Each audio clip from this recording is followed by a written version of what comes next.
आदरणीय सभापति जी,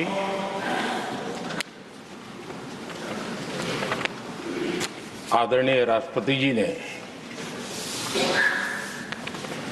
भारत की उपलब्धियों के बारे में, दुनिया की भारत से अपेक्षाओं के बारे में और भारत के सामान्य मानवी का आत्मविश्वास, विकसित भारत बनाने का संकल्प, इन सारे विषयों को लेकर के विस्तार से चर्चा की है। देश को आगे की दिशा भी दिखाई है। आदरणीय राष्ट्रपति जी का अभिभाषण प्रेरक भी था, प्रभावी भी था और हम सब के लिए भविष्य के काम का मार्गदर्शन भी था। मैं आदरणीय राष्ट्रपति जी के उद्बोधन पर धन्यवाद करने के लिए उपस्थित हुआ हूं।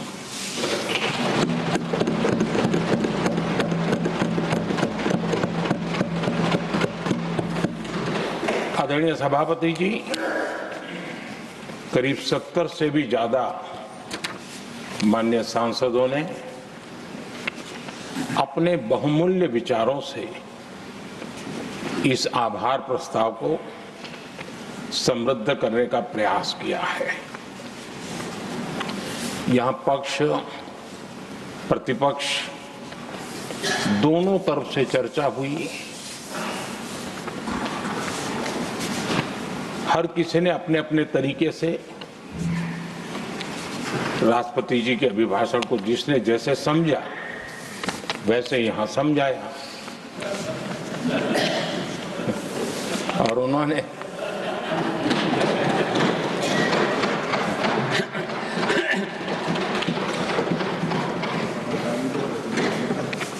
आदरणीय सभापति जी,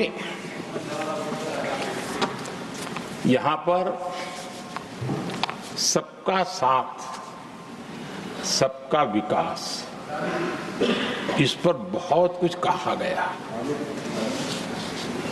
मैं समझ नहीं पाता हूं कि इसमें कठिनाई क्या है। सबका साथ, सबका विकास, ये तो हम सबका दायित्व है और इसीलिए तो देश ने हम सबको यहां बैठने का अवसर दिया है और उसमें, लेकिन जहां तक कांग्रेस का सवाल है,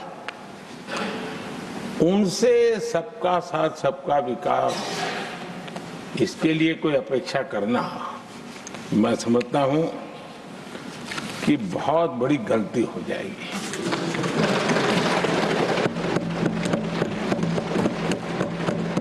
ये उनकी सोच के बाहर है, उनकी समझ के भी बाहर है और उनके रोड मैप में भी ये सूट नहीं करता है,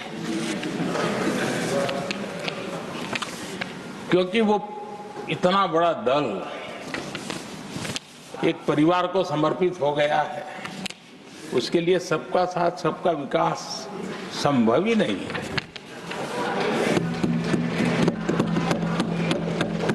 आदरणीय सभापति जी, कांग्रेस ने राजनीति का एक ऐसा मॉडल तैयार किया था जिसमें झूठ, फरेब, भ्रष्टाचार, परिवारवाद, तुष्टीकरण, सबका गालमेल था। जहां सबका गालमेल हो वहां सबका साथ हो ही नहीं सकता।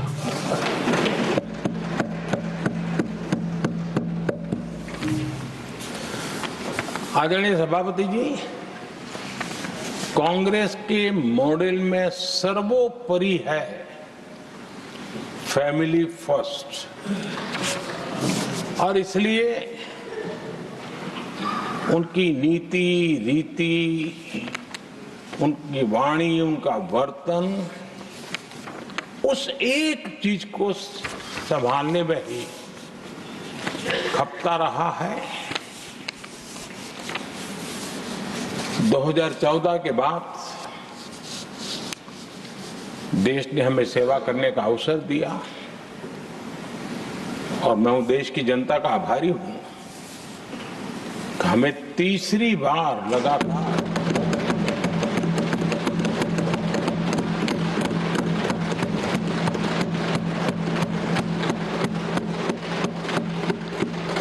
तीसरी बार जनता यहां पहुंचाती है।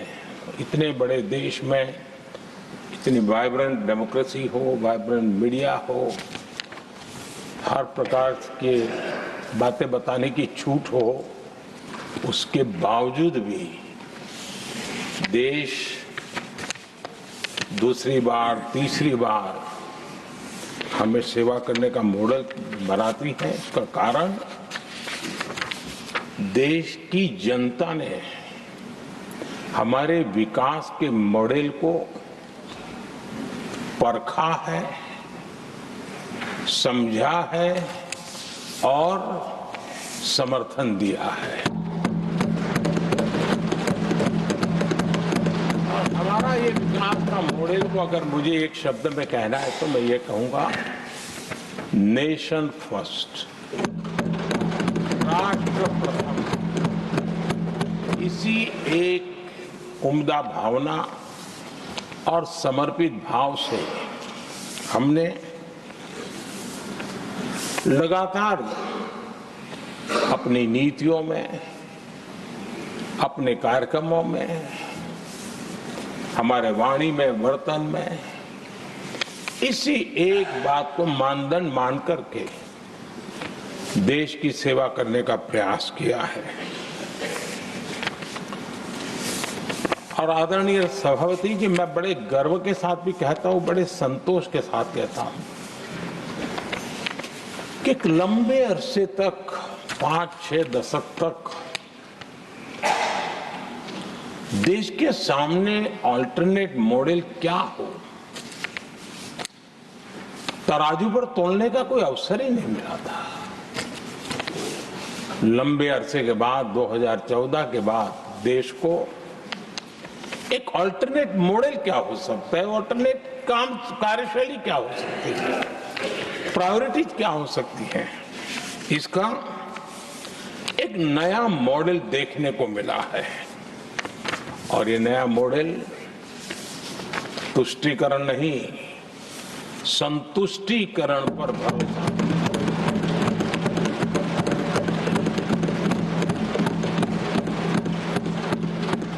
पहले के मॉडल में, खास करके कांग्रेस के कालखंड में, तुष्टीकरण, हर चीज में तुष्टीकरण, यही उनका एक प्रकार से औषधि बन गई थी उनकी राजनीति को करने की। और उन्होंने स्वार्थ नीति, राजनीति, देश नीति, सबका एक घोटाला करके रखा हुआ था। तरीका ये होता था कि छोटे तबके को कुछ दे देना और बाकियों को तरसा कर रखना, और जब चुनाव आए तब कहना देखो उनका मिला है, शायद आपको भी मिल जाएगा। और इस प्रकार से झुनझुना बांटते रहना, लोगों के आंखों पर पट्टी बांध करके अपनी राजनीतिक सियासत को चलाए रखना, ताकि चुनाव के समय वोट की खेती हो सके। यही कार्य चलता रहा। आदरणीय सभापति जी, हमारी कोशिश रही है कि भारत के पास जो भी संसाधन है, उन संसाधनों का ऑप्टिमम यूटिलाइजेशन किया जाए। भारत के पास जो समय है, उस समय का भी बर्बादी से बचा करके पल पल का उपयोग देश की प्रगति के लिए, जन सामान्य के कल्याण के लिए, उसी पर वो खर्च हो। और इसलिए हमने एक अप्रोच अपनाया, सैचुरेशन का अप्रोच।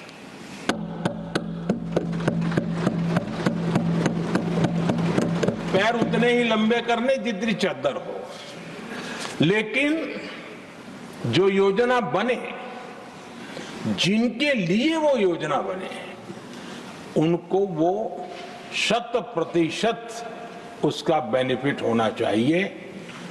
किसी को दिया, किसी को नहीं दिया, किसी को लटका करके रखा और उसको हमेशा प्रताड़ित करते रखना और उसको निराशा की गर्त में धकेल देना, उन सिचुएशन से हमने बाहर आकर के सैचुरेशन अप्रोच की ओर हमारे काम को आगे बढ़ाया है।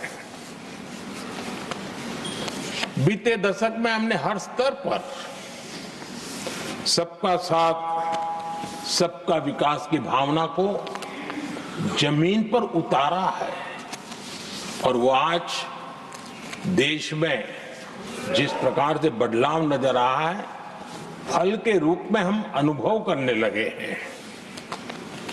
हमारे गवर्नेंस का भी मूल मंत्र यही रहा है, सबका साथ, सबका विकास।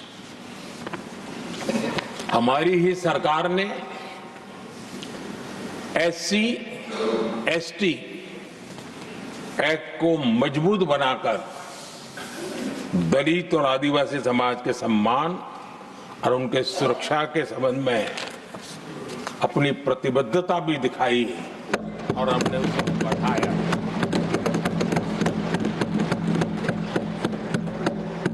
आदरणीय सभापति जी, आज जातिवाद का जहर फैलाने के लिए भरपूर प्रयास हो रहा है, लेकिन 3 दशक तक दोनों सदन के ओबीसी एमपीस और सभी दलों के ओबीसी एमपीस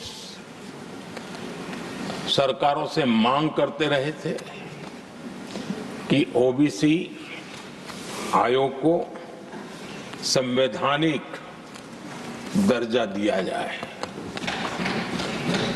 ठुकरा दिया गया, इनकार किया गया, क्योंकि शायद उस समय उनकी राजनीति को ये सूट नहीं करता होगा,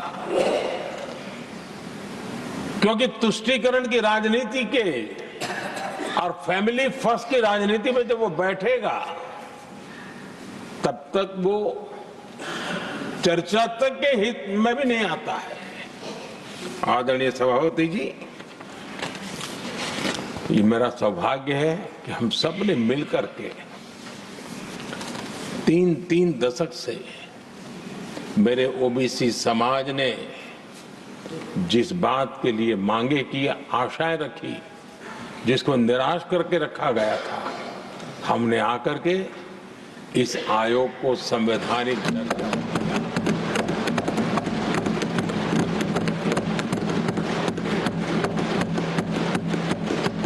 और हमने सिर्फ उनकी मांग पूरी की इतना नहीं, हमारे लिए उनका मान सम्मान भी उतना ही महत्वपूर्ण है, क्योंकि देश के 140 करोड़ देशवासियों को हम जनता जनार्दन के रूप में पूजने वाले लोग हैं। आदरणीय सभापति जी, हमारे देश में जब जब आरक्षण का विषय आया तो उसको एक तंदुरुस्त तरीके से समस्या के समाधान के लिए सत्य को स्वीकार करते हुए करने का प्रयास नहीं हुआ।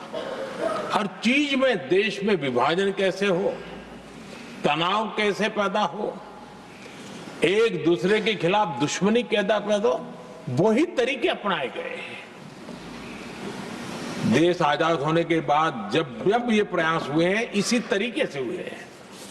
पहली बार हमारी सरकार ने एक ऐसा मॉडल दिया और सबका साथ सबका विकास के मंत्र की प्रेरणा से दिया कि हमने सामान्य वर्ग के गरीब को 10% आरक्षण दिया, बिना तनाव के, बिना किसी का छीन करके। और जब ये निर्णय किया तो एससी समुदाय ने भी उसको स्वागत किया, एसटी समुदाय ने भी स्वागत किया, ओबीसी समुदाय ने भी स्वागत किया। किसी को भी पेट में दर्द नहीं हुआ, क्योंकि इतना बड़ा निर्णय, लेकिन करने का तरीका था सबका साथ सबका विकास, और तब जाकर के बहुत ही स्वस्थ शांत तरीके से पूरे राष्ट्र ने इस बात को स्वीकार किया। आदरणीय सभापति जी, हमारे देश में दिव्यांगों की कभी सुनवाई जितनी मात्रा में होनी चाहिए थी नहीं हुई। जब सबका साथ सबका विकास का मंत्र होता है ना, तब मेरे दिव्यांग जन भी उस सबके कैटेगरी में होते हैं, और तब जाकर के हमने दिव्यांगों के लिए आरक्षण का विस्तार किया, दिव्यांगों के लिए सुविधाएं उपलब्ध हो, इसके लिए मिशन मोड में काम किया, दिव्यांगों के कल्याण के लिए अनेक योजनाएं बनाई, लेकिन योजनाओं को लागू भी किया। ये इसके कारण इतना ही नहीं, आदरणीय सभापति जी, ट्रांसजेंडर कम्युनिटी के अधिकारों को लेकर के हमने उसको कानूनी रूप से उसको पुख्त करने के लिए प्रामाणिकता पूर्वक प्रयास किया। सबका साथ सबका विकास के मंत्र को हम कैसे जीते हैं, ये हमने समाज के उस उपेक्षित वर्ग की तरफ भी हमने बड़ी संवेदना के साथ देखा। आदरणीय सभापति जी, भारत की विकास यात्रा में नारी शक्ति के योगदान को कोई नकार नहीं सकता, लेकिन उनको अगर अवसर मिले और वो नीति निर्धारण का हिस्सा बने तो देश की प्रगति में और गति आ सकती है। और इस बात को ध्यान में रखते हुए हमने ही, और इस सदन का पहला निर्णय हुआ, हम देशवासी गर्व कर सकते हैं, सदन इस बात के लिए याद रखा जाएगा, ये नया सदन सिर्फ उसके रूप रंग के लिए नहीं, ये नया सदन का पहला निर्णय था नारी शक्ति बंधन। इस नए सदन को हम किसी और तरीके से भी कर सकते थे, हम हमारी वाहवाही के लिए भी उपयोग कर सकते थे, पहले भी होता था, लेकिन हमने तो मातृशक्ति की वाहवाही के लिए इस सदन का आरंभ किया था, और मातृशक्ति के आशीर्वाद से ये सदन अपना कार्य आरंभ किया है। आदरणीय सभापति जी,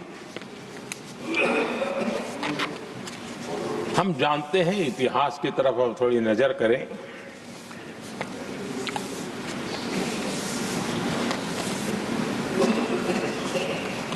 यानी मैं कह रहा हूं इसलिए नहीं, बाबा साहब आंबेडकर के साथ कांग्रेस को कितनी नफरत रही थी, उनके प्रति कितना गुस्सा था, और किसी भी हालत में बाबा साहब की हर बात के प्रति कांग्रेस चिढ़ जाती थी, और इसके सारे दस्तावेज मौजूद है। और इस गुस्से को दो बार बाबा साहब को चुनाव में पराजित करने के लिए क्या कुछ नहीं किया गया।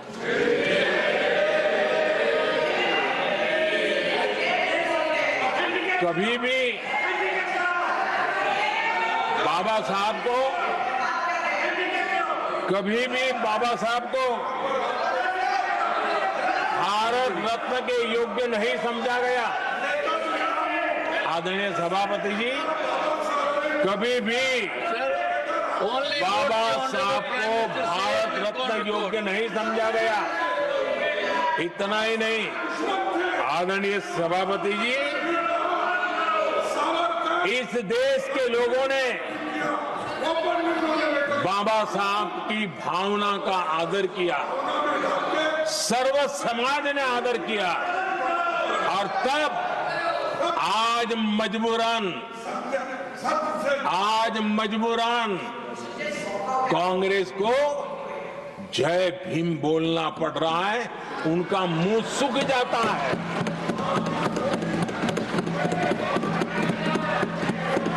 और आदरणीय सभापति जी, ये कांग्रेस भी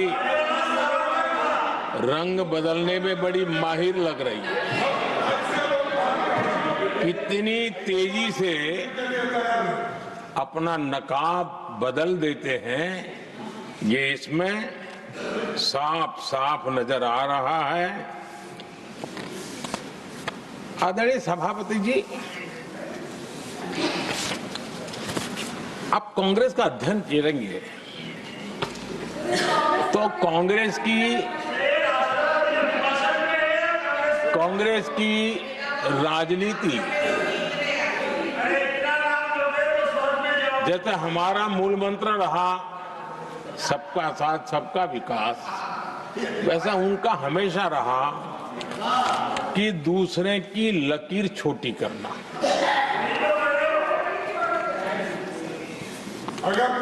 और इसके कारण उन्होंने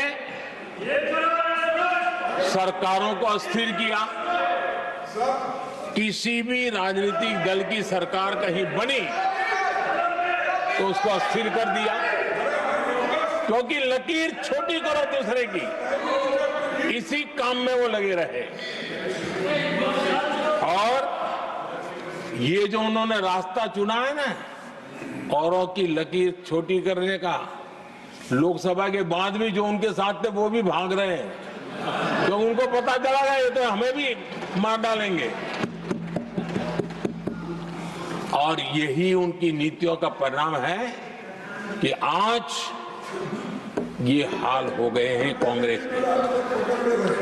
देश की सबसे पुरानी पार्टी, आजादी के आंदोलन से जुड़ी पार्टी, इतनी दुर्दशा। ये औरों की लकीर छोटी करने में अपनी शक्ति खपा रहे हैं ना। अगर वो खुद की लकीर लंबी करते तो उनकी ये दशा नहीं होती। और मैं बिना मांगे एडवाइस दे रहा हूं, आप अपनी लकीर लंबी करने में मेहनत कीजिए, सोचिए, तो कभी न कभी देश आपको भी ये 10 मीटर दूर यहां आने का अवसर देगी।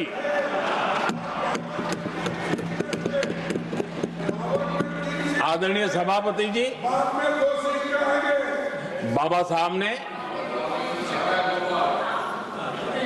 SC/ST समुदाय की बुनियादी चुनौतियों को बहुत बारीकी से समझा था, बहुत गहराई से समझा था, और खुद भुक्तभोगी थे, इसलिए दर्द भी था, पीड़ा भी थी, और समाज का कल्याण करने की का एक जज्बा भी था।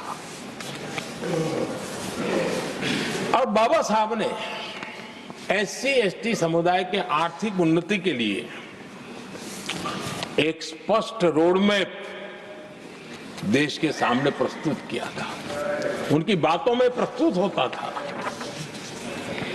और बाबा साहब ने एक बहुत महत्वपूर्ण बात कही थी, मैं उनका कोट पढ़ना चाहता हूं। बाबा साहब ने कहा था, भारत एक कृषि प्रधान देश है, लेकिन दलितों के लिए ये आजीविका का मुख्य साधन बन ही नहीं सकता।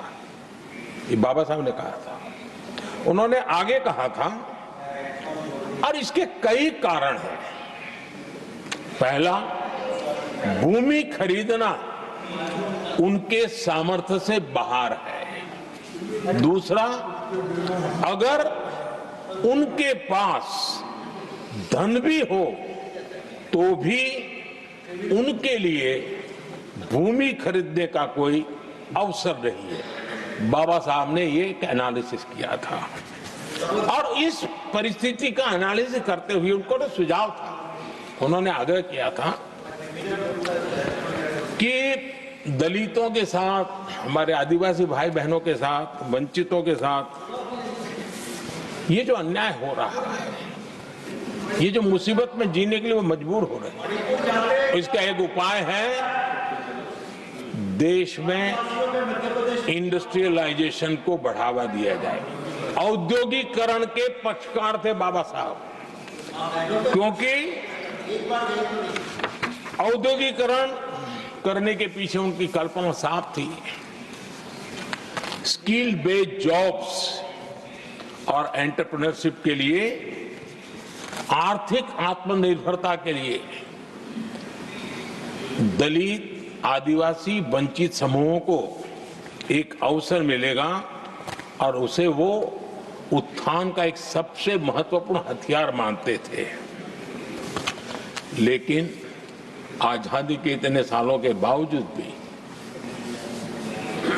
इतने साल कांग्रेस को सत्ता में रहने का अवसर मिला, तब भी बाबा साहब की इन बातों को पर गौर करने का भी उनको समय नहीं था। उन्होंने बाबा साहब की इस विचारों को पूरी तरह खारिज कर दिया। एससी एसटी समुदाय की आर्थिक लाचारी बाबा साहब समाप्त करना चाहते थे। उसे कांग्रेस ने ऐसा उल्टा काम किया कि उसको गहरा संकट बना दिया। आदरणीय सभापति जी, 2014 में हमारी सरकार ने इस सोच को बदला और हमने प्राथमिकता देते हुए स्किल डेवलपमेंट, फाइनेंशियल इंक्लूजन और इंडस्ट्रियल ग्रोथ पर हमने जोर दिया।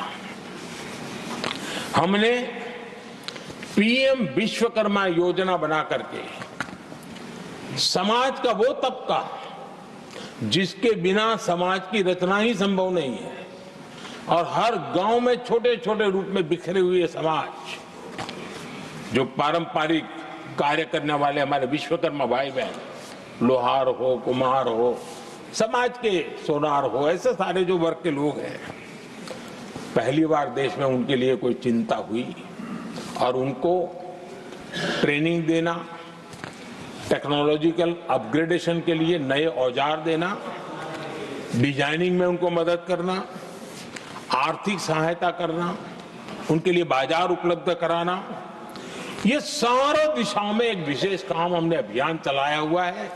और समाज का ये वर्ग है जिसकी तरफ किसी ने ध्यान नहीं दिया, और समाज नियंत्रण में जिसका महत्वपूर्ण रोल है, उस विश्वकर्मा समाज की हमने चिंता। आदरणीय सभापति, हमने मुद्रा योजना शुरू करके जिन लोगों को पहली बार उद्यम के क्षेत्र में आना था, उनको निमंत्रित किया, उनको प्रोत्साहित किया। बिना गारंटी को लोन देने का एक बहुत बड़ा अभियान हमने चलाया, ताकि समाज में ये बहुत बड़ा समुदाय है जो आत्मनिर्भरता के अपने सपने को पूरा कर सके, और उसमें बहुत बड़ी सफलता मिली।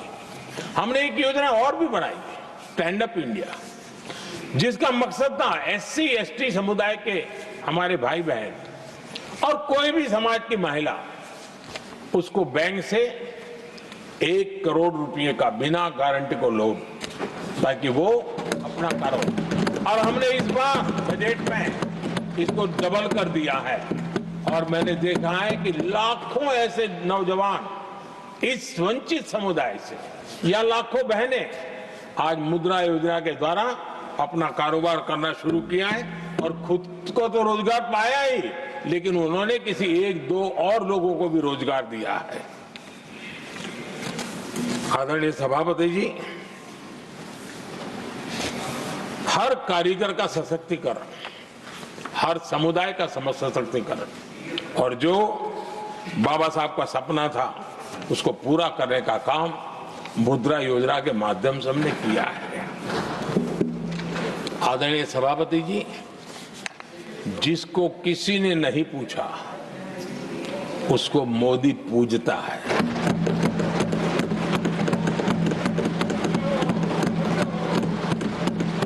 गरीब, वंचित, उसकी का कल्याण ये हमारी प्राथमिकता है। इस वर्ष के बजट में भी आप देखिए, लेदर इंडस्ट्री, फुटवेयर इंडस्ट्री, ऐसे अनेक छोटे दायरे के विषयों को हमने स्पर्श किया है और इसका सबसे बड़ा लाभ गरीब और वंचित समुदाय के लोगों को मिलने वाला है, जो इस बजट पे घोषणा की। अब उदाहरण के रूप में टॉयज की बात करें, समाज के इस प्रकार के वर्ग के लोग ही टॉयज बनाने के काम में हैं। हमने उस पर ध्यान केंद्रित किया। बहुत सारे गरीब परिवारों को अनेक प्रकार की उसमें मदद दी गई और उसका परिणाम आज आया है कि टॉयज हम एक्सपोर्ट करने की आदत में फंसे हुए थे, आज इंपोर्ट करने की आदत में फंसे हुए थे, आज हमारे टॉय 3 गुना एक्सपोर्ट हो रहे हैं और जिसका फायदा समाज के एक बहुत ही नीचे के तबके में जीने वाले, मुसीबतों से गुजारा करने वाले समुदाय को मिल रहा है।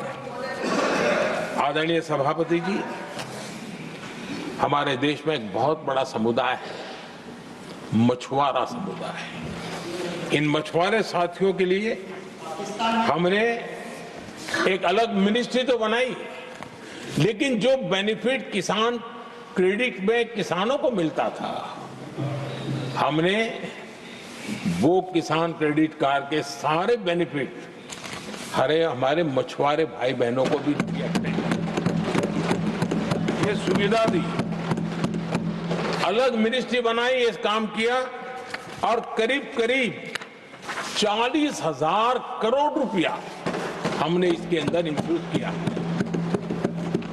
फिशरीज सेक्टर को बल दिया है और इसका प्रयास इन प्रयासों का परिणाम यह आया है कि हमारा मछली उत्पादन 2 गुना और एक्सपोर्ट भी 2 गुना हुआ है और जिसका सीधा बेनिफिट हमारे मछुआरे भाई बहनों को हुआ है। यानी समाज के सबसे उपेक्षित हमारे बंधु हैं, उनको हमने सबसे ज्यादा प्राथमिकता दे करके हमने काम करने का प्रयास किया है। आदरणीय सभापति जी, यहाँ जो जातिवाद का जहर फैलाने की जिनको अब नया शौक लग गया है, हमारे देश के आदिवासी समाज, उन आदिवासी समाज में भी कई स्तर की स्थितियां हैं। कुछ समूह ऐसे हैं जिनकी संख्या बहुत कम है और जो करीब देश में 200-300 जगह पे बिखरे हुए हैं और कुल आबादी उनकी बहुत कम है, लेकिन वो ऐसे उपेक्षित रहे हैं, उनकी बारीकियों को जाने तो दिल दहलाने वाली बात है। और मेरा सद्भाग्य रहा कि राष्ट्रपति जी से इस विषय में मुझे काफी गाइडेंस मिला, क्योंकि उस समाज को काफी निकट से राष्ट्रपति जी जानती है और उसी में से आदिवासी समाज में भी बहुत वंचित अवस्था में जीने वाला एक जो छोटा तबके के लोग व बिखरे पड़े लोग हैं, उनको विशेष रूप से योजना में लाने का प्रयास हुआ और हमने पीएम जनमन योजना बनाई और 24,000 करोड़ रुपए ताकि उनको कुछ सुविधाएं मिले, उनके कल्याण के काम हो और वे भी सबसे पहले तो अन्य आदिवासी समाज की बराबरी तक तो पहुंचे और फिर पूरे समाज की बराबरी करने के लिए योग्य बने। उस दिशा में हमने काम किया है। आदरणीय सभापति जी, समाज के अलग अलग तबकों की चिंता तो की है। हमने देश के अलग अलग भूभाग में भी कुछ ऐसी स्थितियां हैं कि जिसमें बहुत पिछड़ापन है। जैसे हमारे सीमावर्ती गांव, उनको बैकवर्ड विलेज करके छोड़ दिया गया था, आखिरी गांव करके छोड़ दिया गया था। हमने सबसे पहले मनोवैज्ञानिक परिवर्तन लाया।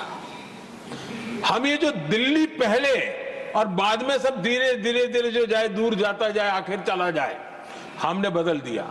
हमने तय किया कि सीमा पर जो लोग हैं वो पहले और वो अंदर की तरफ आता जाए। जहां सूरज की किरण सबसे पहले आती है और जहां सूरज की आखिरी किरण भी जिनके पास होती है, ऐसे आखिरी गांव उनको हमने फर्स्ट विलेज के रूप में विशेष दर्जा देते हुए, विशेष योजना बनाते हुए हमने उनके विकास के कामों को, इतना ही नहीं, उसको प्राथमिकता इतनी दी कि मैंने पिछले टर्म में मंत्री परिषद के साथियों को ऐसे दूर दराज के गांवों में 24 घंटे रुकने के लिए भेजा था। और -15 डिग्री वाले कुछ विलेजेस थे, वहां भी हमारे मंत्री वहां जाकर के रुके थे, उनको समझने का, उनकी समस्याओं के समाधान के लिए प्रयास किया था। और हमने 15 अगस्त 26 जनवरी में जो मेहमान बुलाते हैं, उसमें भी ये जो सीमा पर बसे हुए हमारे पहले विलेज है, आज उनके प्रधानों को हम 26 जनवरी 15 अगस्त में बुलाते हैं। राष्ट्रपति जी के यहाँ एट होम में होते हैं, क्योंकि हमारी कोशिश है सबका साथ सबका विकास, और इसलिए खोजते रहते हैं कि हम किसको, अभी भी पहुंचना बाकी है, चलो जल्दी करो। आदरणीय सभापति जी, वाइब्रेंट विलेज की योजना देश की सुरक्षा के लिए भी बहुत उपयोगी हो रही है, बहुत महत्वपूर्ण हो रही है, और हम उसको भी बल दे रहे हैं। आदरणीय सभापति जी, राष्ट्रपति जी ने गणतंत्र के 75 वर्ष के मौके पर संविधान निर्माताओं से प्रेरणा लेने का भी आग्रह अपने अभिभाषण में किया है। मैं आज बड़े संतोष के साथ कह सकता हूं कि हमारे संविधान निर्माताओं की जो भावना थी, उसी का आदर करते हुए, उसी से प्रेरणा लेते हुए हम आज आगे बढ़ रहे हैं।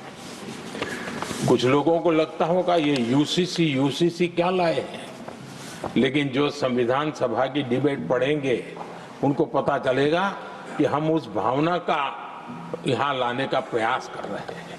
कुछ लोगों की राजनीति आड़े आती होगी, लेकिन हम संविधान निर्माताओं की भावना को जीते हैं ना, तब जाकर के ये साहस करते हैं और कमिटमेंट के साथ पूरा करने का प्रयास करते हैं। आदरणीय सभापति जी, संविधान निर्माताओं का आदर करना चाहिए था।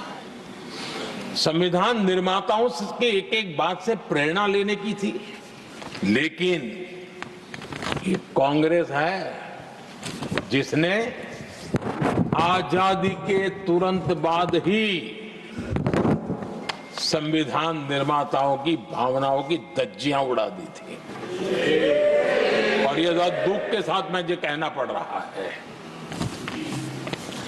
आप कल्पना कर सकते थे कि जब देश में चुनी हुई सरकार नहीं थी, एक स्टॉप गैप अरेंजमेंट था चुनाव तक का, वो स्टॉप गैप अरेंजमेंट में जो बैठे थे महाशय, उन्होंने संविधान में संशोधन कर दिया आते ही। चुनी हुई सरकार करती तो थोड़ा भी तो समझ आता था, लेकिन उतना भी इंतजाम नहीं किया। और किया क्या उन्होंने फ्रीडम ऑफ स्पीच को कुचला, फ्रीडम ऑफ स्पीच को कुचला। अखबारों पर, प्रेस पर लगाम लगाई और डेमोक्रेट का टैग लगाकर घूमते रहे दुनिया में। देश के डेमोक्रेसी का महत्वपूर्ण स्तंभ, उसको कुचलने का काम हुआ और ये संविधान की भावना का पूरी तरह अनादर था। आदरणीय सभापति जी, देश की पहली सरकार थी, नेहरू जी प्रधानमंत्री थे और मुंबई में जब नेहरू जी प्रधानमंत्री थे तब मुंबई में मजदूरों की एक हड़ताल हुई। उसमें मशहूर गीतकार मजरूह सुल्तानपुरी जी ने एक गीत गाया था, कॉमनवेल्थ का दास है, ये कविता उन्होंने गाई थी। कविता गाने मात्र के गुणे में नेहरू जी ने देश के एक महान कवि को जेल में ठूस दिया।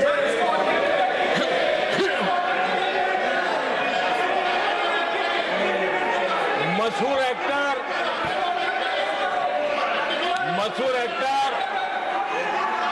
बलराज साहनी जी सिर्फ एक जुलूस में शामिल हुए थे, आंदोलन करने वालों के जुलूस में शामिल हुए थे, इसलिए बलराज साहनी जी को जेल में बंद कर दिया गया। आदरणीय सभापति जी, लता मंगेशकर जी के भाई हृदयनाथ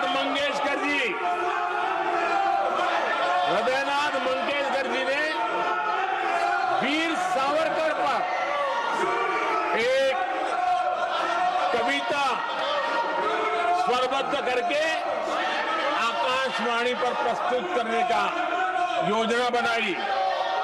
इतने मात्र पर हृदयनाथ मंगेशकर जी को आकाशवाणी से हमेशा के लिए बाहर कर दिया गया। आदरणीय सभापति जी, इसके बाद देश ने इमरजेंसी का भी दौर देखा है। आदरणीय सभापति जी, इस देश ने इमरजेंसी का भी दौर देखा है। संविधान की किस प्रकार से कुचला गया, संविधान के स्पिरिट को किस प्रकार से रौंदा गया और वो भी सत्ता सुख के लिए किया गया, ये देश जानता है। और इमरजेंसी में प्रसिद्ध सिने कलाकार देवानंद जी से आग्रह किया गया कि वे इमरजेंसी का समर्थन करें पब्लिकली। देवानंद जी ने साफ साफ इमरजेंसी पर समर्थन करने से इनकार कर दिया। उन्होंने हिम्मत दिखाई और इसलिए दूरदर्शन पर देवानंद जी की सभी फिल्मों को प्रतिबंधित कर दिया गया।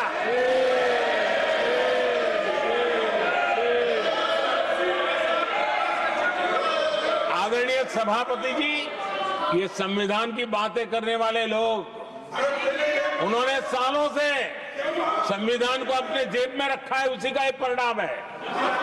संविधान का सम्मान नहीं किया है। आदरणीय सभापति जी किशोर कुमार जी, उन्होंने कांग्रेस के लिए गाना गाने से मना किया। इस एक गुनाह के लिए आकाशवाणी पर किशोर कुमार के सभी गानों को प्रतिबंधित कर दिया गया।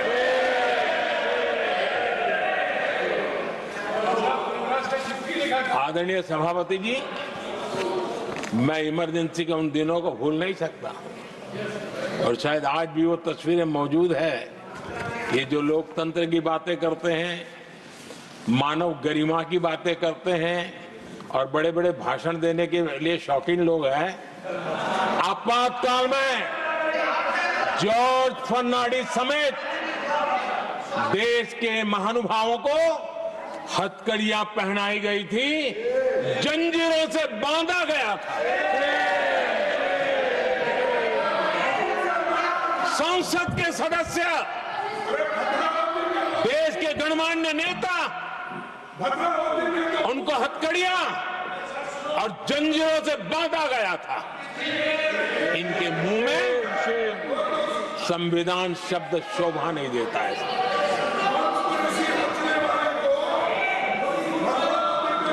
आदरणीय सभापति जी, सत्ता सुख के लिए, शाही परिवार के अहंकार के लिए इस देश के लाखों परिवारों को तबाह कर दिया गया, देश को जेल खाना बना दिया गया।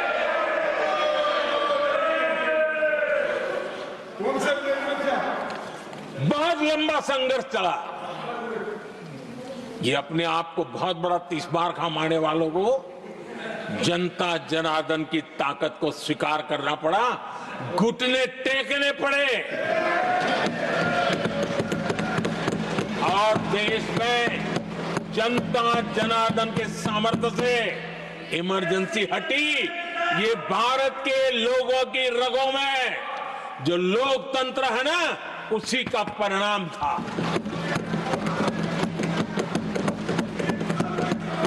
हमारे माननीय खड़गे जी आपके सामने बढ़िया बढ़िया शेर सुनाते रहते हैं और उनका शौक है शेर सुनाने का, और सभापति जी आप भी बड़ा मजा लेते हैं।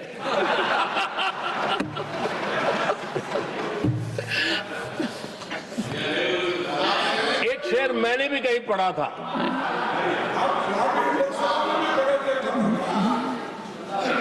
तमाशा करने वालों को क्या खबर, तमाशा करने वालों को क्या खबर, हमने कितने तूफानों को पार कर दिया जलाया है, हमने कितने तूफानों को पार कर दिया जलाया है। आदरणीय सभापति जी, मैं आदरणीय खड़गे जी वरिष्ठ नेता है और मैं हमेशा सम्मान करता हूँ, और इतना लंबा समय सार्वजनिक जीवन ये छोटी बात नहीं है। और मैं इस देश में चाहे शरद राव हो चाहे खड़गे जी हो, इन सब का, मैं हमारे देवगौड़ा जी बैठे हैं, ये असामान्य सिद्धियां हैं उनके जीवन की जो उन्होंने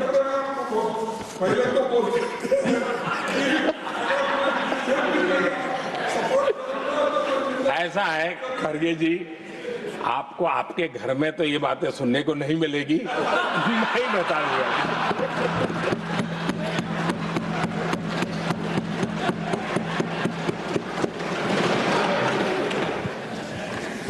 इस बार मैं देख रहा था कि खड़गे जी कविताएं पढ़ रहे थे, लेकिन जो बातें बता रहे थे, और आपने बड़ा सही पकड़ा था कि जरा बताओ तो सही भी ये कविता है कब की है? उनको पता था, सभापति जी उनको पता था ये कविताएं कब की है। भीतर कांग्रेस की दुर्दशा का इतना दर्द पड़ा था, लेकिन वहां हालत यह है कि बोल नहीं सकते, तो उन्होंने सोचा ये अच्छा मंच है, यही बोल दें, और इसलिए उन्होंने नीरज की कविता के माध्यम से उनके घर के हालात यहां प्रस्तुत किए हैं। आदरणीय सभापति जी, जो आज के लिए सही है, खड़गे जी को मैं आज वही कवि नीरज जी की कुछ पंक्तियां सुनाना चाहता हूं। कांग्रेस सरकार का जो दौर था उस समय नीरज जी ने ये कविताएं लिखी थी, और उसमें उन्होंने कहा था, है बहुत अंधियारा, है बहुत अंधियारा, अब सूरज निकलना चाहिए, अब सूरज निकलना चाहिए, जिस तरह से भी हो ये मौसम बदलना चाहिए, जिस तरह से भी हो ये मौसम बदलना चाहिए। नीरज जी ने कांग्रेस के उस कालखंड में ये कविता कही। 1970 में जब कांग्रेस, अरे चारों तरफ कांग्रेस का राज चलता था, उस समय नीरज जी का एक और कविता संग्रह प्रकाशित हुआ था, फिर दीप जलेगा। हरिवंश जी तो अभ्यासु हैं तो उनको भली भांति पता है। उस समय उनका यह संग्रह प्रसिद्ध हुआ था, फिर दीप जलेगा। उसमें उन्होंने कहा था, और ये बड़ा महत्वपूर्ण है, नीरज जी ने उस समय कहा था, मेरे देश उदास न हो। नीरज जी ने अपनी कविता में कहा था, मेरे देश उदास न हो, फिर दीप जलेगा, तिमिर ढलेगा। और हमारा सद्भाग्य देखिए, हमारे प्रेरणा पुरुष अटल बिहारी वाजपेयी जी ने भी 40 साल पहले कहा था, सूरज निकलेगा, अंधेरा छटेगा, कमल खिलेगा।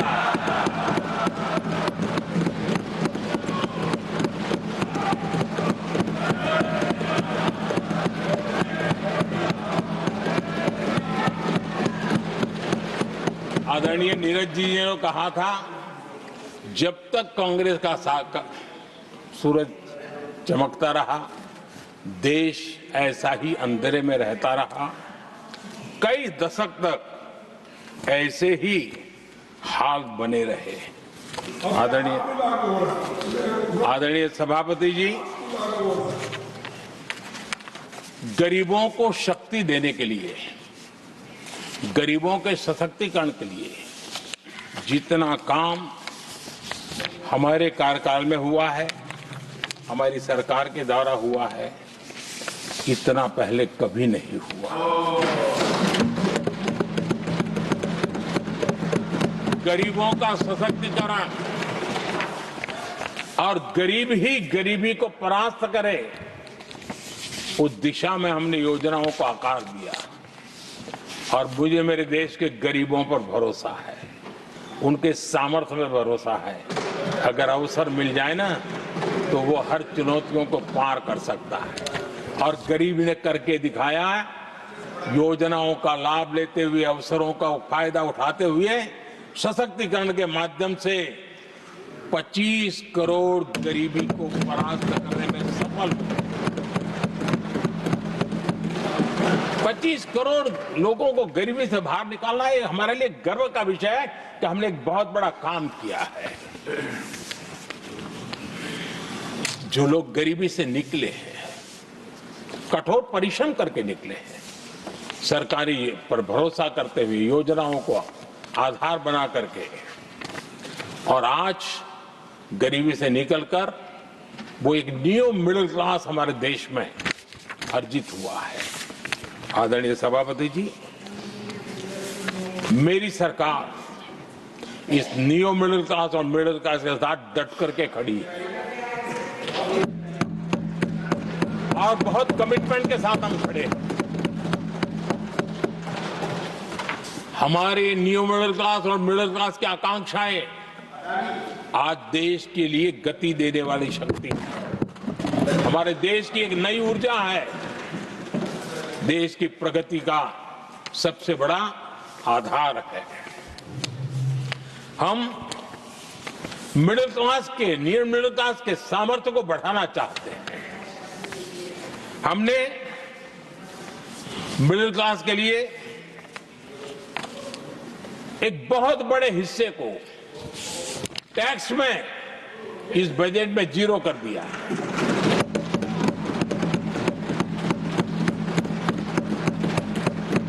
2013 में 2 लाख तक की आय टैक्स में मुक्ति थी, इनकम टैक्स में 2 लाख तक मुक्ति थी। आज हमने 12 लाख तक टैक्स में मुक्ति कर दी। हम 70 साल से ऊपर के किसी भी वर्ग के क्यों न हो, किसी भी समाज से क्यों न हो, उनको आयुष्मान योजना का लाभ देकर के, और उसका सबसे बड़ा लाभ मिडिल क्लास के बुजुर्गों को मिल रहा है। आदरणीय सभापति जी, हमने देश में 4 करोड़ घर बनाकर हमारे देशवासियों को दिए, जिसमें से 1 करोड़ से ज्यादा घर शहरों में बने हैं।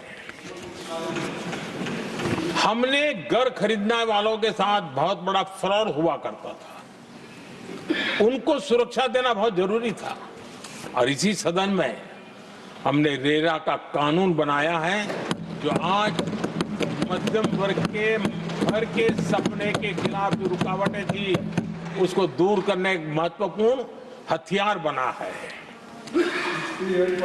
इस बार बजट में स्वामी इनिशिएटिव लाया गया है, जो हाउसिंग प्रोजेक्ट अटके हुए हैं, जिसमें मध्यम वर्ग के पैसे रुके हुए हैं और उनकी सुविधाएं अटकी हुई हैं, उनके उस काम के लिए 15,000 करोड़ रुपया इस बजट में हमने आवंटित किया है, ताकि मध्यम वर्ग के उन सपनों को पूरा कर सकें। आदरणीय सभापति जी, स्टार्टअप का रिवॉल्यूशन जिसको आज दुनिया ने देखा है, और उसका एक प्रभाव भी है। ये स्टार्टअप चलाने वाले कौन है? ये स्टार्टअप चलाने वाले नौजवान ज्यादातर मिडिल क्लास के नौजवान हैं। आज पूरी दुनिया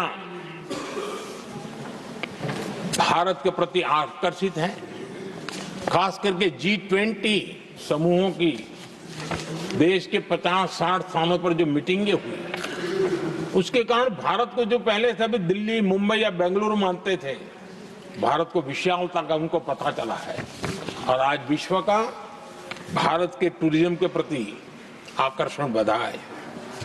और जब टूरिज्म बढ़ता है तो व्यवसाय के भी अनेक अवसर आते हैं, और उसका लाभ भी हमारे मिडिल क्लास को बहुत मिलने वाला है, उनके आय के साथ। आदरणीय सभापति जी, आज हमारा मिडिल क्लास आत्मविश्वास से भरा हुआ है, और ये अभूतपूर्व है। ये अपने आप में एक बहुत बड़ा सामर्थ्य बना देता है देश का, और मुझे पूरा विश्वास है कि भारत का मध्यम वर्ग विकसित भारत के संकल्प को साकार करने के लिए कमर कस करके खड़ा हो गया है, हमारे साथ चल पड़ा है। आदरणीय सभापति जी, विकसित भारत के निर्माण में सबसे बड़ा रोल देश के युवाओं का है। हमें डेमोग्राफी का डिविडेंड, उस पर हमारा भी बल है। जो अभी स्कूल कॉलेज में है, वही विकसित भारत के सबसे बड़े लाभार्थी बनने वाले हैं, और इसलिए उनके अंदर एक स्वाभाविक भाव है कि जैसे जैसे उनकी उम्र बढ़ेगी, वैसे वैसे देश की विकास की यात्रा बढ़ेगी, और जो उनके लिए एक बहुत बड़ा और एक प्रकार से विकसित भारत का बेस हमारे यहाँ स्कूल कॉलेज के नौजवान है, वो हमारा सामर्थ्य है। पिछले 10 साल में लगातार इस तबके को, इस बेस को मजबूत करने के लिए हमने बहुत सोची समझी रणनीति के तहत काम किया है। 21वीं सदी की शिक्षा कैसी होनी चाहिए, शिक्षा नीति के लिए पहले सोचा तक नहीं गया, जो चलता है चलने दो, जैसा होता है होता ही रहो। करीब 3 दशक के अंतराल के बाद नई राष्ट्रीय शिक्षा नीति लेकर के हम आए। 3 दशक के अंतराल। इस नीति के तहत बहुत सारे इनिशिएटिव हैं, उसमें एक की मैं चर्चा करता हूं, पीएम श्री स्कूल। ये पीएम श्री स्कूल आज करीब 10-12 हजार स्कूल ऑलरेडी बन चुके हैं और नए बनाने की दिशा में हम आगे बढ़ रहे हैं। आदरणीय सभापति जी, एक महत्वपूर्ण निर्णय हमने शिक्षा नीति में बदलाव लाया है। मातृभाषा में पढ़ाई और मातृभाषा में परीक्षा, इस पर हमने बल दिया है।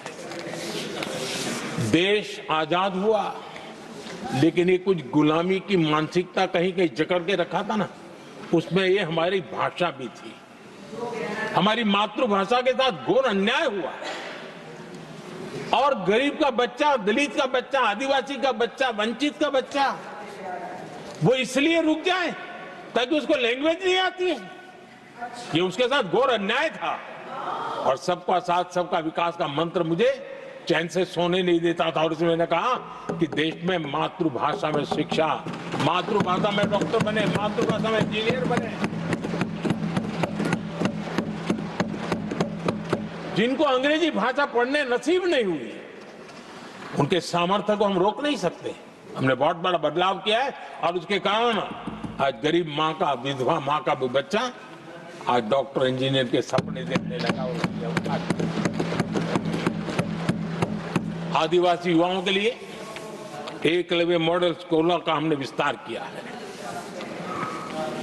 10 साल पहले करीब 150 एकलव्य विद्यालय थे, आज 470 है, 470 हो। और अब हम 200 और ज्यादा एकलव्य स्कूल की दिशा में आगे बढ़ रहे हैं।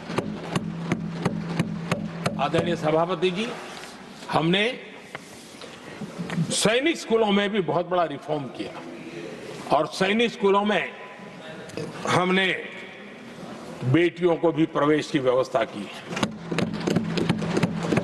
आप स्वयं सैनिक स्कूल के विद्यार्थी रहे, पहले बेटियों के लिए उसके दरवाजे बंद थे और आप भी जानते हैं कि सैनिक स्कूलों का महात्मा क्या होता है, उसका सामर्थ्य क्या होता है, जिसने आप जैसे व्यक्तियों को जन्म दिया है।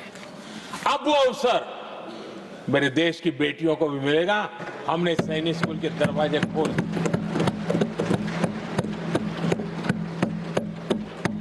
और अभी हमारी सैकड़ों बेटियां देशभक्ति के इस माहौल में अपनी पढ़ाई कर रही हैं और देश के लिए जीने का जज्बा सहज रूप से उनके भीतर पनप रहा है।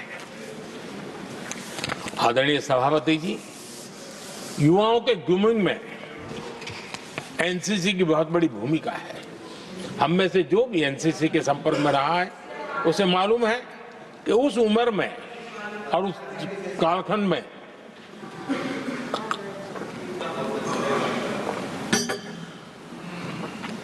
एक बहुत सुनहरा अवसर होता है व्यक्ति के विकास में, सर्वांगीण विकास में। उसको एक एक्सपोजर मिलता है। बीते वर्षों में एनसीसी में अभूतपूर्व विस्तार हुआ है। हमने उसको भी जकड़ करके बैठ गए थे। 2014 तक एनसीसी में करीब 14 लाख कैडेट हुआ करते थे, आज वो संख्या 20 लाख पार कर गई।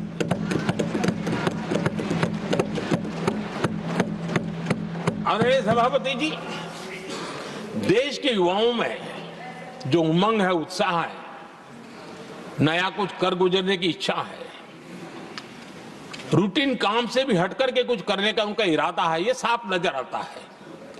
जब मैंने स्वच्छ भारत अभियान चलाया, मैंने देखा है कि आज भी कई शहरों के नौजवानों की टोलियां अपने तरीके से, स्वयं प्रेरणा से स्वच्छता के अभियान को आगे बढ़ा रही है। कोई झुग्गी झोपड़ी में जाकर के शिक्षा के लिए काम कर रहे हैं, कई नौजवान कुछ न कुछ कर रहे हैं। इन सारी बातों को देख करके हमें लगा कि देश के युवाओं को एक अवसर मिलना चाहिए। संगठित रूप से प्रयास होना चाहिए और इसके लिए हमने माय भारत एक आंदोलन शुरू किया है। मेरा युवा भारत, माय भारत। आज करीब 1.5 करोड़ से ज्यादा युवाओं ने उसमें अपनी रजिस्ट्री करवाई है और देश के वर्तमान विषयों पर चर्चा करना, मंथन करना, समाज को जागरूक करना, सक्रियता से ये नौजवान अपनी प्रेरणा से कर रहे हैं। उनको स्पून फीडिंग की जरूरत नहीं पड़ रही है, वो अपने सामर्थ्य से अच्छी चीजों को हाथ लगा करके आगे बढ़ रहे हैं। आदरणीय सभापति जी, खेल का क्षेत्र, स्पोर्ट्समैन स्पिरिट को जन्म देते हैं और जिस देश में स्पोर्ट जितना व्यापक होता है उस देश के अंदर वो स्पिरिट अपने आप पनपता है। खेल प्रतिभा को बल देने के लिए हमने अनेक आयामों पर काम शुरू किया है। खेल के लिए जो इंफ्रास्ट्रक्चर की जरूरत हो, उसके लिए जो फाइनेंशियल सपोर्ट की आवश्यकता हो, उसमें अभूतपूर्व हमने मदद की है ताकि देश के नौजवानों को एक अवसर मिले। Target Olympic podium scheme tops और खेलो इंडिया अभियान हमारे स्पोर्ट्स इकोसिस्टम को पूरी तरह ट्रांसफॉर्म करने की ताकत रखते हैं और हम अनुभव भी कर रहे हैं। पिछले दिनों 10 साल में जितने भी इंटरनेशनल स्पोर्ट्स इवेंट हुए हैं, भारत ने अपना झंडा गाड़ दिया, भारत ने अपना सामर्थ्य दिखा दिया है, भारत के नौजवानों ने अपना लोहा बनवा लिया है और उसमें हमारी बेटियां भी उतना ही दमखम के साथ दुनिया के सामने भारत की ताकत का प्रदर्शन कर रही है। आदरणीय सभापति जी, किसी भी देश को विकासशील से विकसित की जो यात्रा होती है उसमें जन कल्याण के कामों का अपना महत्व है, लोक कल्याण के कामों का अपना महत्व है, लेकिन इंफ्रास्ट्रक्चर एक बहुत बड़ा कारण होता है, बहुत बड़ी ताकत होता है और विकासशील से विकसित की यात्रा इंफ्रास्ट्रक्चर से गुजरती है और हमने इंफ्रास्ट्रक्चर का महत्व को समझा है और हमने इस पर बल दिया है।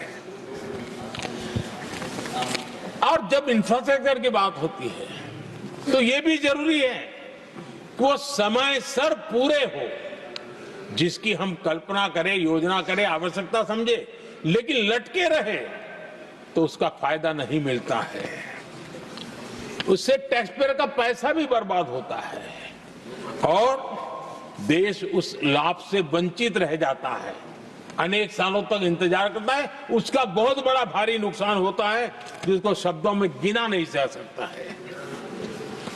कांग्रेस के कालखंड में अटकाना, भटकाना, लटकाना ये उनका कल्चर बन गया था और उसके कारण ये राजनीति का हिस्सा था।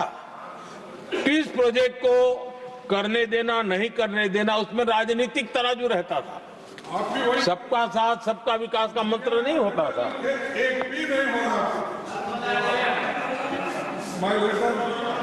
इस कांग्रेस कल्चर से मुक्ति पाने के लिए हमने एक प्रगति नाम की व्यवस्था बनाई और उस नियमित रूप से मैं स्वयं इस प्रगति प्लेटफॉर्म के माध्यम से इंफ्रास्ट्रक्चर का प्रोजेक्ट्स का डिटेल मॉनिटरिंग करता हूं। कभी ड्रोन से भी उस एरिया की वीडियोग्राफी और लाइव इंटरेक्शन करता हूं, काफी मैं उसमें इन्वॉल्व रहता हूं। करीब 19 लाख करोड़ रुपए के ऐसे जो प्रोजेक्ट अटके पड़े हुए थे किसी न किसी कारण से, राज्य और केंद्र का कोऑर्डिनेशन नहीं होगा, एक डिपार्टमेंट का दूसरे डिपार्टमेंट से कोऑर्डिनेशन नहीं होगा, फाइलों में कहीं लटका पड़ा होगा, इन सारी चीजों का रिव्यू करता हूं और ऑक्सफोर्ड यूनिवर्सिटी ने उस पर अध्ययन किया इस प्रगति के हमारे इनिशिएटिव पर और बहुत बड़ा उसने अच्छा रिपोर्ट दिया है और उसमें उसने एक बहुत बड़ा सुझाव दिया है। उसने कहा प्रगति के इनिशिएटिव के बारे में कहा है। उन्होंने कहा प्रगति के अनुभवों से सीखते हुए अन्य विकासशील देशों के पास भी इंफ्रास्ट्रक्चर के विकास में क्रांति लाने का एक मूल्यवान अवसर है। ये प्रगति को सभी डेवलपिंग कंट्रीज के लिए उन्होंने ये सुझाव दिया। पहले काम कैसे होते थे, मैं तथ्यों के साथ कोई उदाहरण देना चाहता हूं ताकि पता चले कि कैसे देश को नुकसान किया गया है। मैं ये नहीं कह रहा हूं हर कुछ एक ही व्यक्ति ने जानबूझ के किया होगा, लेकिन कल्चर डेवलप हो गया और उसका परिणाम हुआ। अब देखिए उत्तर प्रदेश में हम एग्रीकल्चर, किसान, भाषण तो बहुत बढ़िया दे देते हैं, अच्छा लगता है, भड़काने का काम करने में क्या जाता है, कोई जो इन्वेस्टमेंट तो है ही नहीं, भड़काते रहो दुनिया को, कोई काम तो करना नहीं है। उत्तर प्रदेश में कृषि के लिए एक अहम योजना थी सरयू नहर परियोजना। सरयू नहर परियोजना 1972, सोचिए साहब, 1972 में स्वीकृत हुई थी, 5 दशक तक लटकी रही। 1972 में जिस योजना को सोचा गया, योजना बनी, फाइल पे स्वीकृत हो चुकी, 2021 में हमने आकर के इसको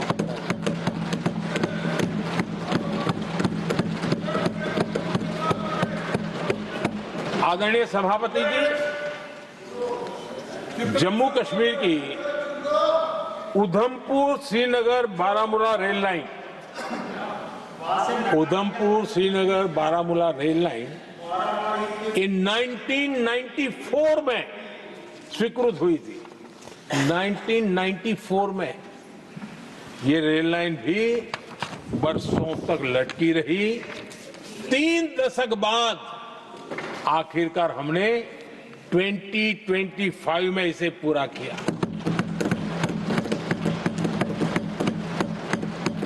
आदरणीय सभापति जी, ओडिशा की Haridaspur Paradip rail line, Haridaspur Paradip rail line 1996 में स्वीकृति हुई थी। ये भी बरसों तक अटकी रही और ये भी 2019 में हमारे कार्यकाल में पूरी हुई। आदरणीय सभापति जी, असम का बोगीबिल ब्रिज 1998 में स्वीकृत हुआ था, ये भी हमारी सरकार ने 2018 में पूरा किया। और मैं ऐसे आपको सैकड़ों उदाहरण दे सकता हूं। अटकाना, लटकाना, भटकाना, ये कल्चर कितने देश को बर्बाद किया है, सैकड़ों उदाहरण दे सकता हूं। आप कल्पना कर सकते हैं, कांग्रेस ने अपने कार्यकाल में देश के लिए, देश जिसके लिए हकदार था, जो होने की संभावनाएं भी थी, इस प्रगति का न करते हुए कितनी बर्बादी की है, इसका आप अंदाज लगा सकते हैं। इंफ्रास्ट्रक्चर प्रोजेक्ट्स में सही प्लानिंग और समय सही एग्जीक्यूशन, इसके लिए पीएम गति शक्ति नेशनल मास्टर प्लान बनाया है। पीएम गति शक्ति में जो लोग डिजिटल वर्ल्ड में इंटरेस्टेड हैं, उनके लिए जरूरी है समझना, और मैं तो चाहूंगा इसको राज्यों ने भी उपयोग करना चाहिए। पीएम गति शक्ति प्लेटफॉर्म में 1600 डेटा लेयर्स हैं हमारे देश के अलग अलग कामों के, और निर्णय प्रक्रिया को तेज करते हैं, सरल करते हैं, और उसको लागू करने में भी बहुत तेजी से उसको लागू किया जा सकता है। तो आज गति शक्ति प्लेटफॉर्म अपने आप में एक बहुत बड़ा इंफ्रास्ट्रक्चर के काम को गति देने वाला आधार बन गया है। आदरणीय सभापति जी,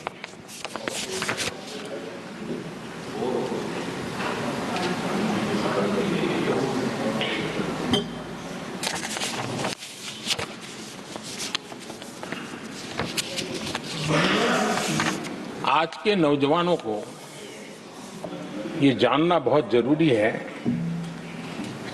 कि उनके माँ बाप को मुसीबतों से जिंदगी क्यों गुजारनी पड़ी, देश की ऐसी हालत क्यों हुई, उनको जानना बहुत जरूरी है। अगर बीते दशक में डिजिटल इंडिया के लिए हम प्रोएक्टिव न होते, हम कदम न उठाते, तो आज जैसी सुविधाएं लेने में हमें कई साल इंतजार करना पड़ता। ये हमारे प्रोएक्टिव डिसीजन और प्रोएक्टिव एक्शन का परिणाम है कि आज हम समय के साथ या कहीं कहीं समय से आगे चल रहे हैं। आज देश में 5G टेक्नोलॉजी दुनिया में सबसे तेज गति से व्याप्त हमारे देश में बढ़ा है। आदरणीय सभापति जी, मैं अतीत के अनुभवों से कह रहा हूं, कंप्यूटर हो, मोबाइल फोन हो, एटीएम हो, ऐसी कई टेक्नोलॉजी दुनिया के कई देशों में हमारे से बहुत पहले पहुंच चुकी थी, लेकिन भारत में आते आते दशकों बीत गए तब जाकर के पहुंचा। अगर मैं हेल्थ की बात करूं, बीमारी की बात करूं, टीकाकरण की बात करूं, जैसे चेचक, बीसीजी का टीका, जब हम गुलाम थे तब दुनिया में वो टीकाकरण हो रहा था, कुछ देशों में हो चुका था, लेकिन भारत में ये दशकों बाद आया। पोलियो की वैक्सीन हमने दशकों तक इंतजार करना पड़ा, दुनिया आगे बढ़ चुकी थी, हम पीछे रह गए थे। कारण यह था कांग्रेस ने देश की व्यवस्था को ऐसे जकड़ करके रखा था। उनको लगता था सारा ज्ञान सरकार में जो बैठे हैं उन्हीं को है, वही सब कर लेंगे, और उसी का एक परिणाम था लाइसेंस परमिट राज। मैं देश के नौजवानों को कहूंगा, लाइसेंस परमिट राज का कितना जुल्म था, देश विकास नहीं कर सकता था, और लाइसेंस परमिट राज यही कांग्रेस की पहचान बन गई थी। आदरणीय सभापति जी, कंप्यूटर का जब शुरुआती दौर था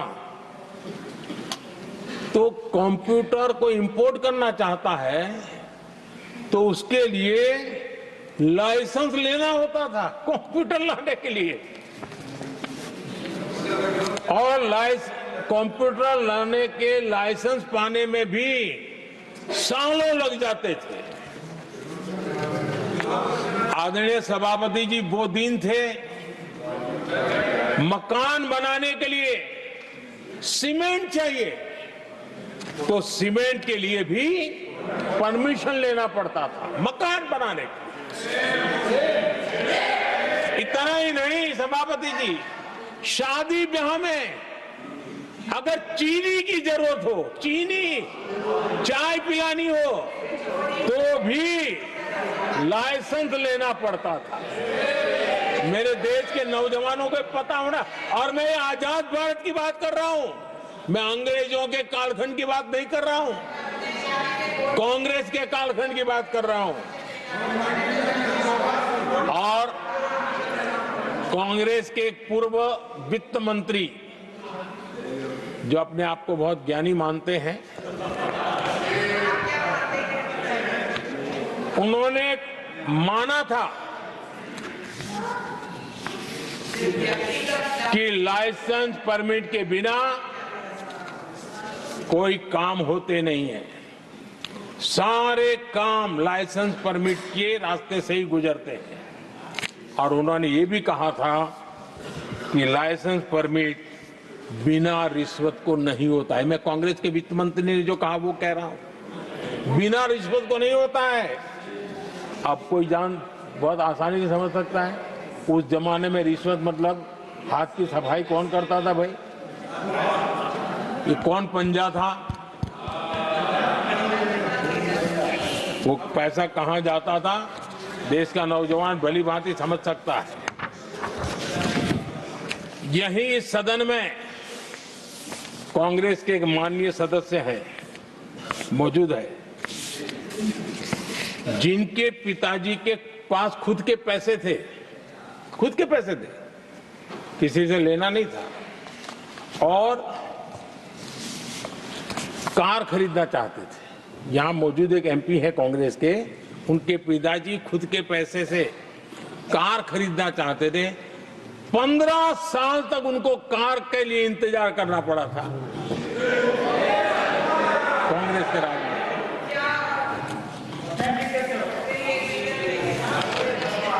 आदरणीय सभापति जी,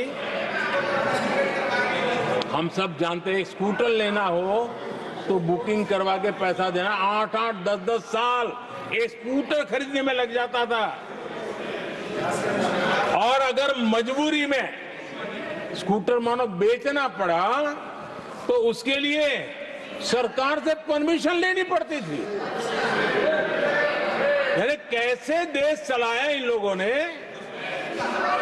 और इतना ही नहीं, गैस सिलेंडर एमपी को कूपन दिया जाता था, कि तुम इलाके में 25 लोगों को गैस कनेक्शन दे सकते हो। गैस सिलेंडर के लिए कतार लगती थी। टेलीफोन कनेक्शन, नाक को दम आ जाता था टेलीफोन कनेक्शन के लिए। देश के नौजवानों को पता होना चाहिए कि ये जो आज बड़े बड़े भाषण झाड़ रहे हैं, उन्होंने क्या किया था, देश को पता होना चाहिए।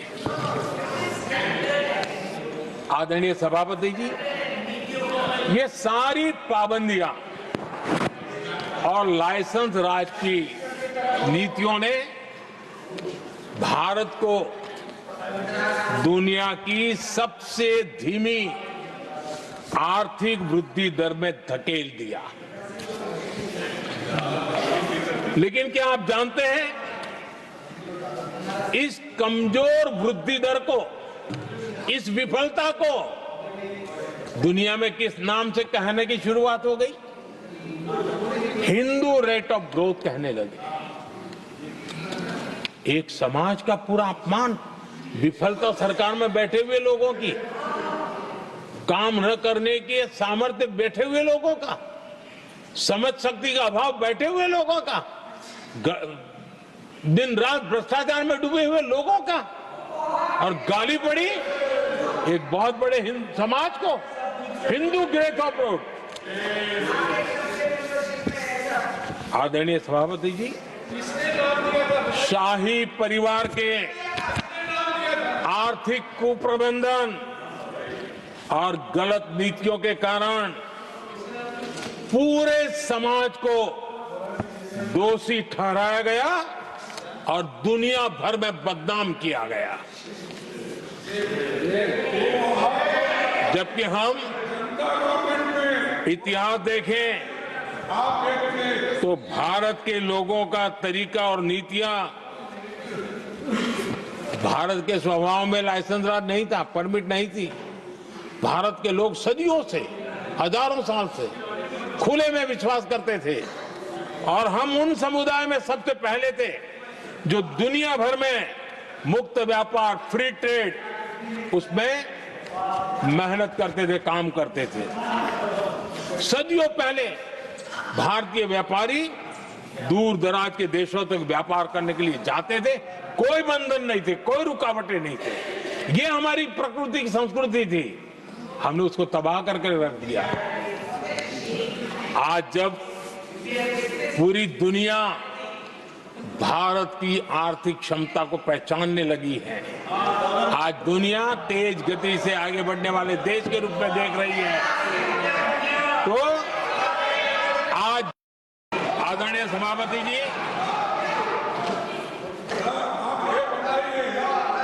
सभापति जी,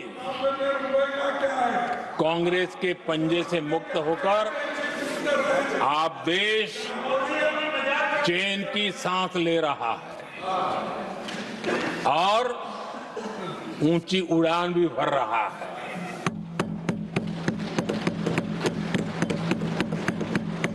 कांग्रेस के लाइसेंस राज और उसकी कुनीतियों से बाहर निकलकर हम मेक इन इंडिया को बढ़ावा दे रहे हैं। भारत में मैन्युफैक्चरिंग बढ़ाने के लिए हमने पीएलआई स्कीम शुरू की, एफडीआई से जुड़े रिफॉर्म्स किए। आज भारत दुनिया का दूसरा सबसे बड़ा मोबाइल प्रोडक्शन वाला देश बना है।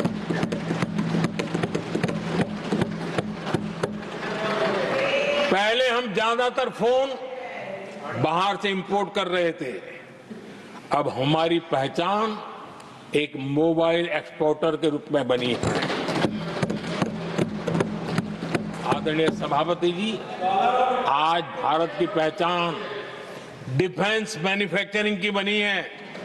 10 साल में हमारा डिफेंस प्रोडक्ट्स 10 गुना एक्सपोर्ट बढ़ा है। 10 साल में 10 गुना बढ़ा है। आदरणीय सभापति जी, भारत में सोलर मॉड्यूल मैन्युफैक्चरिंग भी 10 गुना बढ़ गए हैं। आज हमारा देश दुनिया का दूसरा सबसे बड़ा स्टील प्रोड्यूसर देश है। 10 सालों में हमारा मशीनरी और इलेक्ट्रॉनिक एक्सपोर्ट तेजी से आगे बढ़ा है। बीते 10 सालों में भारत का टॉयज एक्सपोर्ट 3 गुना से ज्यादा बढ़ गया है। इन्हीं 10 सालों में एग्रो केमिकल एक्सपोर्ट भी बढ़ा है। कोरोना के कालखंड में हमने 150 से ज्यादा देशों को वैक्सीन और दवाइयां सप्लाई की। मेड इन इंडिया, हमारे आयुष और हर्बल प्रोडक्ट का एक्सपोर्ट भी बहुत तेज गति से बढ़ा है और बढ़ रहा है। आदरणीय सभापति जी, खादी जो कांग्रेस ने की तो सबसे बड़ा एक काम करते रहे खादी के लिए, तो भी मुझे लगता है हाँ ये आजादी के आंदोलन के लोगों से कुछ प्रेरणा आगे बढ़ा रहे हैं। वो भी नहीं किया। खादी और विलेज इंडस्ट्री का टर्नओवर पहली बार 1.5 लाख करोड़ से ज्यादा हुआ। 10 साल में इसका प्रोडक्शन भी 4 गुना हुआ।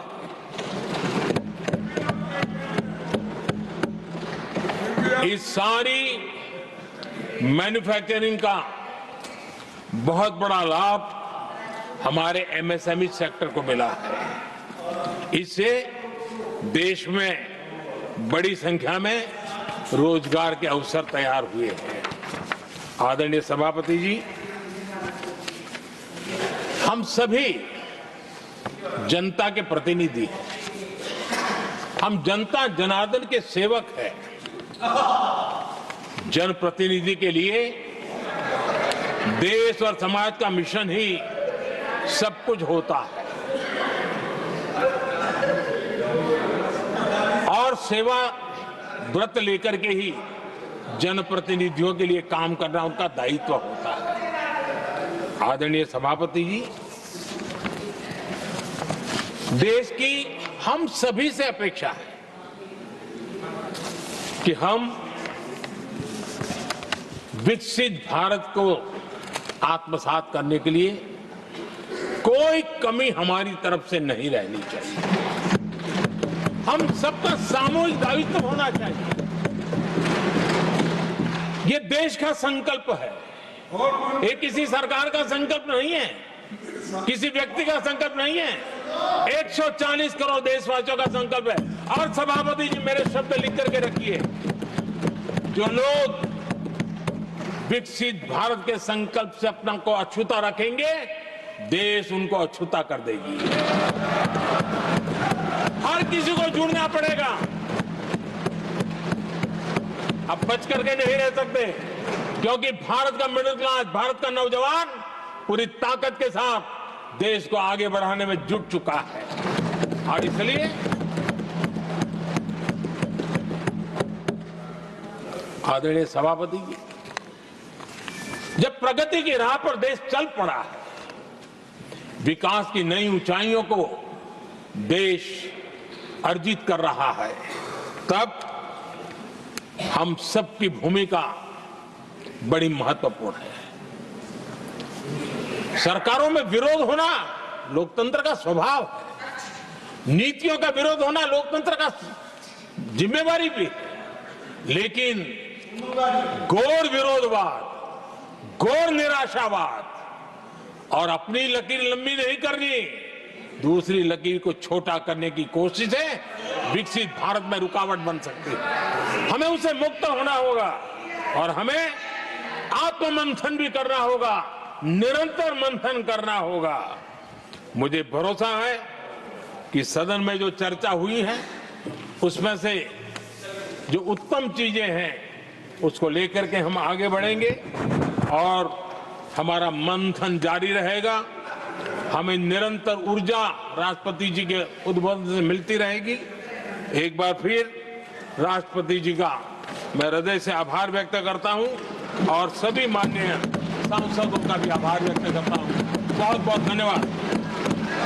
I shall now put the amendment, Mr.